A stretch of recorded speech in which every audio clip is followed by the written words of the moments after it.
চাঁপাইনবাবগঞ্জের শিবগঞ্জ উপজেলার কিরণগঞ্জ সীমান্ত এলাকা দিয়ে অনুপ্রবেশ করে বাংলাদেশিদের আম গাছের ডাল কেটে নিয়ে যাওয়ার চেষ্টা করেছে বিএসএফ ও ভারতীয়রা।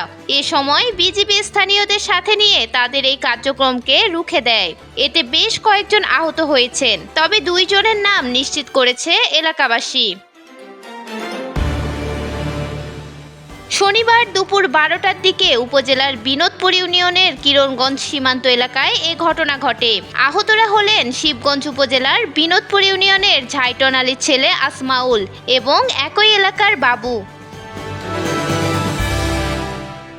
বিজিবি জানিয়েছে, এ ঘটনায় বিজিবি ও বিএসএফ এর মধ্যে পতাকা বৈঠক অনুষ্ঠিত হয়েছে। বিষয়টি নিয়ে দুঃখ প্রকাশ করেছে বিএসএফ। বিজিবির তাৎক্ষণিক পদক্ষেপে ভারতীয়রা পিছু হটে এবং বিকেল 4টার দিকে বিজিবি ও বিএসএফ এর মধ্যে পতাকা বৈঠক অনুষ্ঠিত হয়। পতাকা বৈঠকে গাছ কাটার বিষয়টিকে কেন্দ্র করে ঘটা ঘটনাকে ক্ষমাসুন্দর দৃষ্টিতে দেখতে বলেছে বিএসএফ।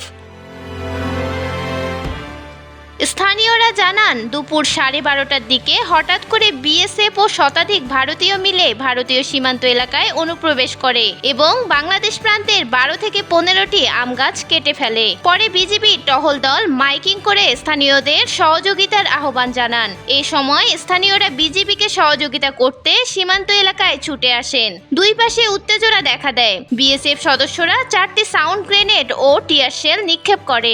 স্থানীয় ভারতীয়রা পাথর ছুড়ে মারে। এতে বেশ কয়েকজন বাংলাদেশি আহত হয়েছেন। পরে ভারতীয়রা কাটা গাছ ও ডালপালা ফেলে পালিয়ে যায়।